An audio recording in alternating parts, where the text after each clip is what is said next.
Good day. My name is Constanze Stelzenmüller. I am a senior fellow and Fritz Stern chair at the Brookings Institution, and it is my great honor to welcome you to the 7th annual Breyer Lecture on International Law. And we begin with a welcome by Justice of the Supreme Court of the United States, Stephen Breyer, the patron and name giver of this series. He will be followed by Andre Haspels, Ambassador of the Netherlands. Please, Justice Breyer.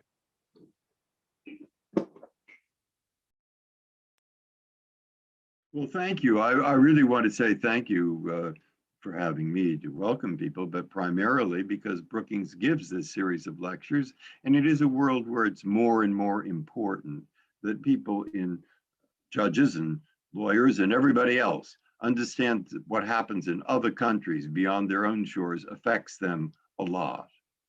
And I'm very grateful that we have Tsikhanouskaya from Belarus, who is here to give this lecture. Terrific, and I'm very grateful to the panelists that they've come. And I think it's an important subject, and it's really an excellent lecture and an excellent panel. And there's an even better reason, perhaps, for having this lecture. And the reason for having this lecture, it seems to me, is because of the enormous importance. As a lawyer, I'm biased. But as a lawyer and as a judge, I think it's terribly important that there be something called the rule of law. And the rule of law at its heart is saying government, king, emperor, you cannot be arbitrary. Because the arbitrary is not just undemocratic, it is the tyrannical, it is the unreasonable. And law, in part, is designed to minimize, if not to eliminate that. And now we have a question. Maybe 10 or 15 years ago, we would have said, oh, it's inevitable. Countries will become more democratic. Countries will become more interested in human and individual rights. Countries will become ever more committed to a rule of law. No, we're less certain. But I've been reading something that I think, at least for me, is helpful in this respect. And it certainly is topical now. And that's Albert Camus' book called The Plague. And my goodness, you read that and you say, I don't know how he wrote this. It really does describe what's going on in our lives at this very moment. But you read through it and see how people in the city of Oran, imaginary perhaps, but how they reacted to a plague, some good, some bad, etc. And by the time you get to the end of the book, you think, well, maybe he doesn't mean just the plague. Maybe he means more than that. Maybe he means the Nazi occupation of France. Maybe he means the forces of tyranny suppressing the forces of democracy and human rights. Interpret it as you wish. But if so, he says this at the end, which made an impression on me. The doctor is talking to a friend of his about why did this book, why was it written? And he says, I wanted to show how these people reacted to this terrible situation where they were basically prisoners inside their city suffering from disease. I wanted to show what a doctor does. A doctor is a person who just helps. He doesn't theorize. He goes out and helps. He does it. But the most basic reason is this, that the plague germ never dies. It never dies. You never win. It just goes into remission. And when it goes into remission, it just lurks there. It lurks in the hallways and it lurks in the file cabinets and it lurks in the carpets, and it's there to awaken one day. And once again, to send its rats for the education or to the misfortune of mankind, to send those rats into a once happy city.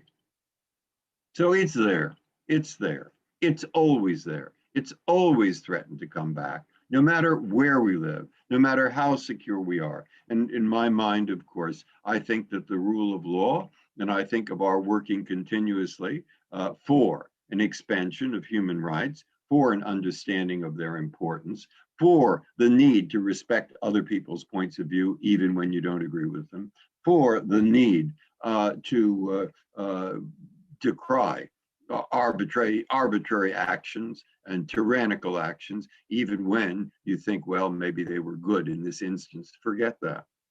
It's the principle.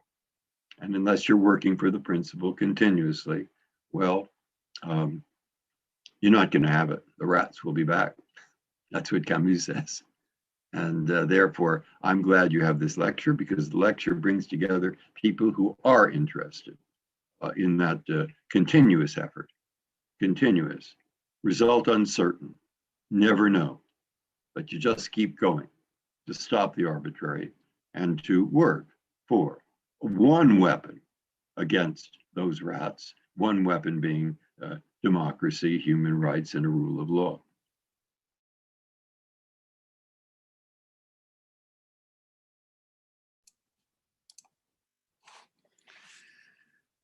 Well, thank you. Thank you very much, Justice Breyer, for this important message. And ladies and gentlemen, thank you for joining us for the 7th annual Justice Stephen Breyer Lecture, hosted by the Brookings institution in close cooperation with the city of The Hague, the Embassy of the Netherlands, and the Klingendahl Institute. And I would like to thank all of them.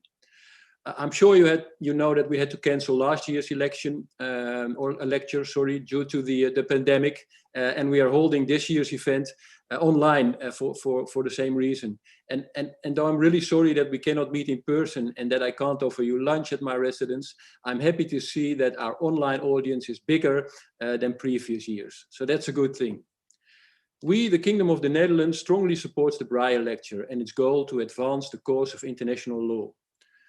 My country has a long tradition of promoting the international rule of law, starting in the 17th century with the great legal thinker and one of the founding fathers of international law, Hugo de Groot, also known as Hugo Grotius. And we believe that advancing the international rule of law is so crucial that we anchored it in our constitution. The government shall advance the international legal order. This year, we celebrate the 75th anniversary of the International Court of Justice, located in the beautiful Peace Palace in The Hague. And the International Court of Justice is one of the several international institutions that the Netherlands is honored to host to advance the international legal order and promote the rule of law, just as Justice Breyer just indicated. And today, more than ever, it is important for us to come together to exchange views and ideas about the current challenges to democracies, to international rule of law, and the infringement of human rights. Because in the past decade, it seems that autocracies and dictatorships are on the rise and democracies are losing ground. And I only have to refer to the most recent report of Freedom House. For instance, in the People's Republic of China, we are extremely worried about the human rights situation in general and about the treatment of Uyghurs specifically. The Russian government seems to either poison its critics or lock them up. But also closer to home, democratic movements live under great pressure. And of course, the same goes for Belarus. And that's why it's so important that we support all defenders of human rights and political leaders who are under threat. And that's why I'm so honored to have Ms. Tsikhanouskaya as our keynote speaker. Personally, but also as a representative of a country that is strongly committed to the international rule of law, I look very much forward to hearing what she has to say. But before we go to listen to her, I would like to thank you, and I would like to introduce a video by the Deputy Mayor of The Hague, Saskia Bruins. And as I just said, The Hague is known also as the city of peace and justice. Please watch.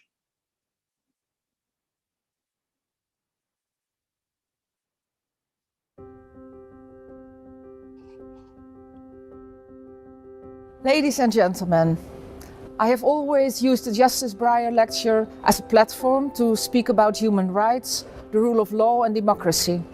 But this year I really feel a sense of urgency about these issues. The Economist Intelligence Unit's Democracy Index shows people are being alienated from democracy. According to its most recent index, only 8.4% of people are fully enjoying democratic freedoms, a record low score since the index began. We need to act now if we want to halt this downward spiral. A passive attitude, where we wait and see what happens, will not suffice. This applies to short-term global challenges that are threatening democracy, such as the COVID crisis. And it applies to the threats that, for the time being, seem further away from home, such as climate change. An alliance or platform for democracies will be needed for this rescue operation, with a renewed feeling of trust and shared sense of purpose, for a stable Europe and for a stable international order. President Biden's proposal to convene a summit for democracy is most welcome in this respect. The city of The Hague and its army of human rights defenders are prepared to help. As the international city of peace and justice, democracy is rooted in The Hague's DNA. As a host city of the first peace conferences in 1899 and 1907, we have always provided the platform needed to give the development of international law and respect for human rights an impulse. And in 2021, the year we celebrate the 75th anniversary of the International Court of Justice, located in the Peace Palace. We will continue to do so. The Hague will always offer itself as a meeting place to help stimulate action-oriented solutions for today's pressing challenges, even in these virtual corona times. Just last December, we proudly hosted the World Press Freedom Conference. Thousands of participants came together online to underscore the need for a free and independent media and the protection of journalism. The global rise of fake news is just one of the many polarizing threats to democracy we now see. Ladies and gentlemen, we are all in this together. As Dr. Martin Luther King said, injustice anywhere is threat to justice everywhere. Words that still ring true nearly 60 years after they were spoken for the first time by Dr. King. I want to thank the Brookings Institute and the Netherlands Embassy in Washington, D.C. for making this event possible. And I wish you all an inspiring session. Thank you very much.